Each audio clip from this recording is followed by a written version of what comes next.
আলহামদুলিল্লাহ মসজিদে নববীতে তারাবি নামাজ পড়লাম। নামাজ শেষে এখন যাইতেছি হোটেলে।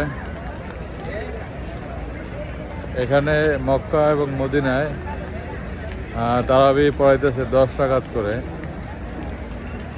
একটু টাইম নিয়ে পড়ায়, কিন্তু 10 রাকাত পড়ায়।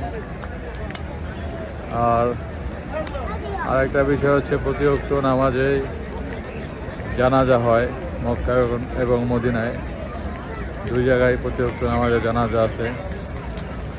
যারা এখানে আইসা মারা যায় হাজিরা, তাদেরকে ওই পাশে যে জান্নাতুল বাকিতে কবর দেওয়া হয়।